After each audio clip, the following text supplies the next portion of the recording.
एक राजा था जिसे अपनी सेना पर बहुत गर्व था।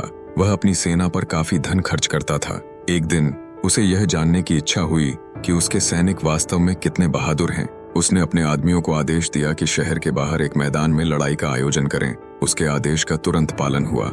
लड़ाई वाले दिन राजा अपने वजीर और दीवानों के साथ मैदान में पहुंचा। जब वे लड़ाई देख रहे थे तभी एक विचित्र जंगली जानवर जिसके लंबे पैर थे वहां आकर गुर्राने लगा। राजा उसे देखकर हैरान रह गया। उसने जानवर को मारने की कोशिश की लेकिन वह जानवर भाग गया। राजा तुरंत अपने तेज घोड़े पर सवार होकर बड़ा चाकू लेकर उसके पीछे दौड़ पड़ा। करीब 2 मील दौड़ने के बाद जानवर रुक गया।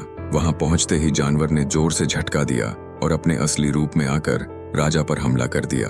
वह एक भयंकर पिशाच था। उसने राजा को मार डाला। राजा के वजीर ने वफादारी से 8 दिन तक राजा को खोजा लेकिन कोई सुराग नहीं मिला। तब वजीर ने राजा के बेटे को बुलाकर उसे सिंहासन पर बैठा दिया। एक दिन नए राजा को यह जानने की तीव्र इच्छा हुई कि उसके पिता की मृत्यु कैसे हुई। उसने वजीर से सवाल किया। वजीर ने उसे पूरी घटना सुनाई। यह सुनने के बाद राजा ने भी उसी स्थान पर एक और लड़ाई का आयोजन किया। नियत समय पर राजा और उसके दरबार के सभी लोग वहां एकत्र हुए। थोड़ी ही देर में वही लंबे पैरों वाला जंगली जानवर फिर आ पहुंचा। उसने सब पर भयंकर रूप से गुर्राया और वहां से चला गया। यह देखकर प्रधानमंत्री जोर से हंस पड़ा। राजा ने पूछा, तुम हंस क्यों रहे हो? वजीर ने कहा, महाराज, यही वह जंगली जानवर है जिसने आपके पिता को मार डाला था।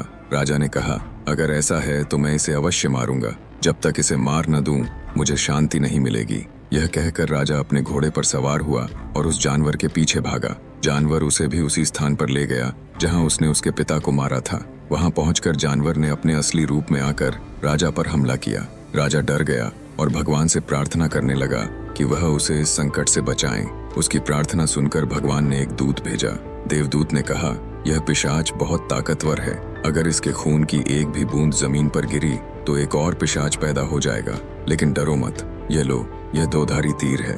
इसे इसकी दोनों आंखों पर चलाओ, यह गिरकर मर जाएगा। राजा ने साहस किया और पिशाच से 4 घंटे तक संघर्ष किया। अंततः उसने 2-धारी तीर पिशाच की आंखों में मार दिया जिससे वह मर गया। पिशाच के मरने की पुष्टि करने के बाद राजा ने उसकी गर्दन काट ली और उसका सिर तीर की नोक पर रखकर महल लौट आया। महल पहुंचकर राजा ने पिशाच का सिर 100 कमरों में से एक कमरे में रख दिया और कमरे को ताले में बंद कर दिया। उसने चाबी अपनी माँ को दी और कहा, किसी भी स्थिति में इस कमरे का दरवाजा मत खोलना। लेकिन उसने अपनी माँ को यह नहीं बताया कि उस कमरे में क्या रखा है। माँ ने सोचा कि शायद कमरे में कोई खास खजाना है। यह सोचकर उसके मन में उसे देखने की उत्सुकता बढ़ने लगी। एक दिन वह उस कमरे की ओर गई और उसका दरवाजा खोल दिया। कमरे के अंदर उसे कुछ भी दिखाई नहीं दिया क्योंकि उसके बेटे ने उस पिशाच का सिर कोने में फेंक दिया था। लेकिन उसे हंसी की आवाज सुनाई दी और फिर यह शब्द गूंजे, तेरा बेटा एक पिशाच है, उससे बचकर रहना। वह एक पिशाच है और किसी दिन तुझे भी मार देगा, जैसे उसने मुझे यानी तेरे पति को मार डाला। अगर तू जिंदा रहना चाहती है तो उसे महल से बाहर निकाल दे। राजा की माँ ने चौंक कर पूछा, यह आवाज कहाँ से आ रही है और तुम कौन हो? आवाज फिर से गूंजी, मैं वही हूँ जिसे तेरे बेटे ने मारा।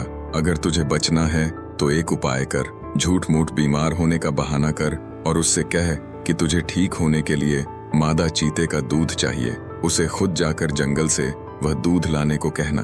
अगली सुबह भारी और दुखी मन से राजा को जंगल की ओर जाते देखा गया। वह जंगल में चीते और अन्य जंगली जानवरों के बीच से गुजर रहा था। जल्दी ही उसे एक मादा चीता दिखी जो अपने 2 बच्चों के साथ धूप में बैठी थी। राजा ने उसे देखकर तुरंत एक पेड़ पर चढ़कर उसे तीर मारा। संयोगवश मादा चीते के शरीर पर एक फोड़ा था जो तीर लगते ही फूट गया और उसे बहुत राहत मिली। दर्द से आराम पाकर मादा चीता राजा की कृतज्ञ हो गई। उसने ऊपर देखकर राजा से नीचे आने का अनुरोध किया और पूछा, मैं तुम्हारे लिए क्या कर सकती हूँ? राजा ने उत्तर दिया, मुझे मेरी बीमार माँ के लिए तुम्हारा दूध चाहिए। मादा चीते ने तुरंत अपनी दूध से राजा की बोतल भर दी। इसके साथ ही उसने राजा को अपने कुछ बाल दिए और कहा, जब भी तुम किसी कठिनाई में हो इन बालों को सूरज की ओर दिखाना, मैं तुरंत तुम्हारी सहायता के लिए आ जाऊंगी। राजा ने मादा चीते का दूध और बाल लेकर महल लौटने का निश्चय किया। जब रानी माँ ने उसे मादा चीते का दूध लाते हुए देखा तो उसे पक्का यकीन हो गया कि उसका बेटा एक पिशाच है। उसने मन ही मन उसे मारने का निश्चय कर लिया। रानी माँ फिर से उस कमरे में गई जहाँ पिशाच का सिर रखा था। उसने पूरी बात उस सिर को बताई। सिर ने जवाब दिया, अब यह पूरी तरह स्पष्ट हो गया है कि वह वास्तव में पिशाच है। मादा चीते का दूध कोई साधारण इंसान नहीं ला सकता। तुझे जल्दी से जल्दी उसे मारने की योजना बनानी चाहिए। रानी माँ ने पूछा, मैं उससे कैसे छुटकारा पा सकती हूँ? सिर ने कहा, जब वह तुझसे मिलने आए और तेरा हाल चाल पूछे तो उसे बता कि तू अभी भी कमजोर और बीमार महसूस कर रही है। मादा चीते के दूध का तुझ पर कोई असर नहीं हुआ, लेकिन एक उपाय है। एक राजकुमारी जो ऊंची पहाड़ी पर एक किले में अकेली रहती है, अगर वह यहाँ आए और तुझे छू ले तो तू तुरंत ठीक हो जाएगी। यह सुनकर वह राजकुमारी को लाने के लिए उस भयानक किले में जाएगा और निश्चित रूप से रास्ते में ही मारा जाएगा। अगले दिन शाम को राजा अपनी माँ को देखने गया और पूछा, माँ, अब आप कैसी हैं? क्या आपको अब कुछ राहत है? रानी माँ आंसुओं में बोली, बेटा, मादा चीते के दूध से मुझे कोई फायदा नहीं हुआ, पर मैंने एक सपना देखा कि एक राजकुमारी जो ऊंची पहाड़ी पर एक किले में अकेली रहती है, अगर वह मुझे छू ले तो मैं ठीक हो सकती हूँ। जब तक वह यहाँ नहीं आती मैं ठीक नहीं हो सकती। राजा ने कहा, माँ, आप धैर्य रखें, मैं उस राजकुमारी को आपके पास जरूर लेकर आऊंगा। अगर नहीं ला सका तो यह राज्य छोड़ दूंगा। अगली सुबह राजा ने अपना सबसे तेज दौड़ने वाला घोड़ा लिया और उस पर सवार होकर अपनी खतरनाक यात्रा पर निकल पड़ा। वह मादा चीते द्वारा दिए गए जादुई बालों को साथ ले जाना नहीं भूला। जैसे ही सूरज निकला, उसने जादुई बालों को सूरज की ओर दिखाया। तुरंत ही मादा चीता अपने दोनों बच्चों के साथ वहां प्रकट हुई। मादा चीते ने पूछा, क्या बात है? राजा ने उत्तर दिया कि पहाड़ी पर एक किले में राजकुमारी अकेली रहती है। मादा चीते ने कहा, और तुम्हें उसे वहां से लाना है? ये आसान नहीं है। कई लोगों ने उसे लाने की कोशिश की है क्योंकि वह राजकुमारी अत्यंत सुंदर है, पर कोई भी अब तक उसके पास पहुंच नहीं सका। राजा बोला, मैं कोशिश करूंगा, चाहे इस कोशिश में मेरी जान ही क्यों न चली जाए। यह सुनकर राजा वहां से चलने लगा। मादा चीता, जो भले इंसान को निराश देखकर छोड़ने की पक्षधर नहीं थी, अपने दोनों बच्चों के साथ राजा के पीछे दौड़ी। उसने राजा से कहा, मेरे ऊपर चढ़ जाओ। राजा मादा चीते की पीठ पर सवार हो गया और वे कुछ ही देर में किले के पास पहुंच गए। वहां पहुंचकर मादा चीते ने राजा से कहा, देखो, इस किले के 3 दरवाजे हैं। राजकुमारी तक पहुंचने के लिए इन तीनों दरवाजों से होकर गुजरना अनिवार्य है। पहले दरवाजे के पास एक बड़ा लोहे का टुकड़ा रखा है जिसे लकड़ी की कुल्हाड़ी से तोड़ना पड़ेगा। यदि वह नहीं टूटा तो दरवाजा नहीं खुलेगा। दूसरे दरवाजे के पास एक नकली गाय खड़ी है जिसके चारों ओर असली पिशाच मौजूद हैं। अगर कोई उस गाय को दूध देने के लिए मजबूर कर सके तो दरवाजा खुल जाएगा। यदि असफल रहे तो पिशाच उसे मार देंगे। तीसरे दरवाजे के पास राजकुमारी खुद बैठी है। यदि वह तुमसे प्रसन्न हुई तो वह तुम्हारा स्वागत करेगी, लेकिन यदि नाराज हुई तो वह तुम्हें मार डालेगी। यह सब सुनकर राजा भयभीत हो गया और मादा चीते से सहायता की प्रार्थना की। मादा चीता बोली, ठीक है, मैं तुम्हारी सहायता करूंगी। मेरे पास जादू है, मैं उस लोहे के टुकड़े में समा जाऊंगी। जब तुम लकड़ी की कुल्हाड़ी से उस पर प्रहार करोगे तो मैं उसे 2 टुकड़ों में तोड़ दूंगी। चौकीदार समझेगा कि तुमने वह लोहे का टुकड़ा तोड़ा है और वह तुम्हें पहले दरवाजे से अंदर जाने देगा। मादा चीते का पहला बच्चा बोला, मैं उस गाय की मूर्ति में समा जाऊंगा और उसे दूध देने पर मजबूर कर दूंगा।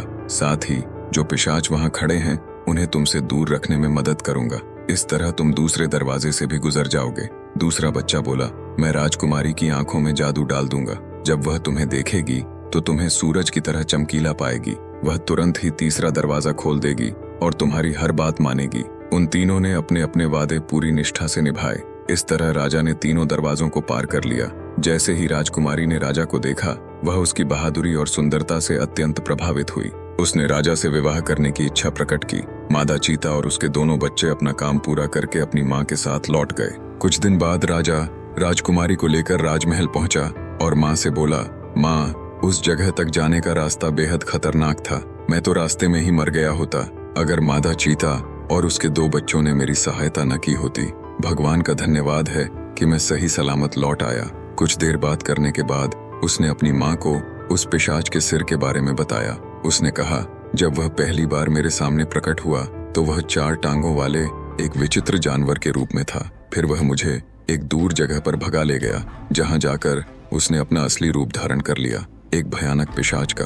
वह मुझ पर कूदने ही वाला था और मुझे मारकर खाने ही वाला था, जैसे उसने मेरे पिता के साथ किया था। लेकिन तभी भगवान के भेजे हुए दूत ने आकर मेरी रक्षा की।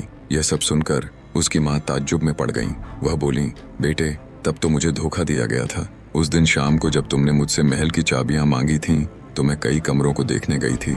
एक कमरे के दरवाजे पर मुझे हंसी की आवाज सुनाई दी। मैंने सोचा देखूं तो इसमें कौन हंस रहा है। मैंने ताला खोला और अंदर गई। तभी मुझे एक आवाज सुनाई दी, ध्यान से सुन, तेरा बेटा एक पिशाच है जो तुझे खा जाना चाहता है। मैं तेरे पति का सिर हूँ, उसने मुझे मार दिया।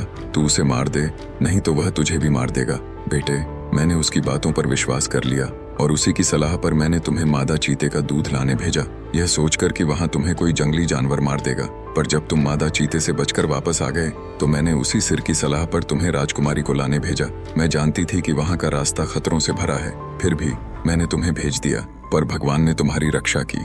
उसी ने अपने देवदूत को तुम्हारे पास भेजकर तुम्हें रास्ता दिखाया और मादा चीते के रूप में तुम्हारी सहायता की। यह कहते हुए उसने भगवान को लाख लाख धन्यवाद दिया और अपने बेटे को गले लगाकर जोर जोर से रो पड़ी। इन घटनाओं के कुछ दिन बाद ही राजा और राजकुमारी का विवाह धूमधाम से संपन्न हुआ। इसके बाद सभी लोग शांति और खुशहाली से लंबे समय तक जीवन व्यतीत करते रहे।